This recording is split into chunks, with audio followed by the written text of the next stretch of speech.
Hello friends, welcome back to my channel. আমি আপনাদের কাছে আবারও ফিরে আসলাম একটা সুন্দর ঐতিহাসিক স্থানের ভিডিও নিয়ে। এই কলকাতা শহরে 10টি দর্শনীয় স্থানের মধ্যে এটাও একটা দর্শনীয়, যেটা আজকে আপনাদের মধ্যে আমি আমার চ্যানেলের মাধ্যমে তুলে ধরছি। সেই দর্শনীয় স্থানটির নাম আকাশবাণী ভবন। এই আকাশবাণী ভবনের কিছু কথা আমি আপনাদের মধ্যে আজকে জানাবো।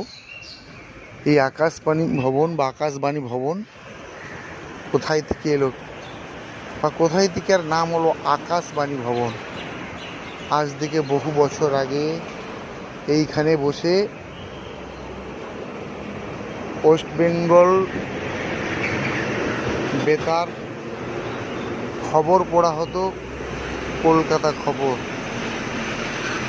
সেই খবর এই আকাশবাণী ভবনের মাধ্যম দিয়ে বেতার তারে রেডিওর মাধ্যমে ভারতবর্ষে বিভিন্ন গ্রাম গঞ্জে ছড়িয়ে পড়ত এই সেই আকাশবাণী ভবন।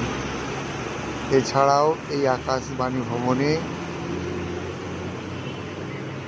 ভারতবর্ষের বিভিন্ন শিল্পীরা তাদের নিজ কণ্ঠে গান করে গেছেন। যেমন আছেন হেমন্ত মুখোপাধ্যায়, যেমন আছেন লতাজি, সন্ধ্যা মুখোপাধ্যায়,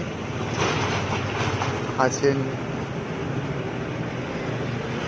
মান্না দে, কিশোর কুমারের মতো বড় বড় শিল্পীরা এই আকাশবাণী ভবনে তেনাদের নিজ কণ্ঠে গান গেয়ে গেছেন।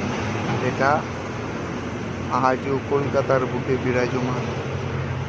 খুব দর্শনীয় কলকাতার 10টি স্থানের মধ্যে আকাশবাণী ভবনও একটি দর্শনীয় স্থান। আপনারা আসুন, দর্শন করুন, দেখুন এই আকাশবাণী ভবনকে। সত্যিই আপনাদের ভালো লাগবে। যদি ভালো লেগে থাকে আপনারা আমার চ্যানেলটিকে একটা সাবস্ক্রাইব, একটা লাইক দেবেন, শেয়ার করবেন, কমেন্টে লিখবেন আমার এই সুন্দর ছোট্ট ছোট্ট ভিডিও কেমন লাগছে আপনাদের। আপনাদের উৎসাহে আমি আরও কিছু নতুন নতুন ভিডিও আমি আপনাদের উদ্দেশ্যে দেখাতে পারবো, যাতে আপনারা আমার এই চ্যানেলের মাধ্যমে আরও অনেক দর্শনীয় স্থান কলকাতায়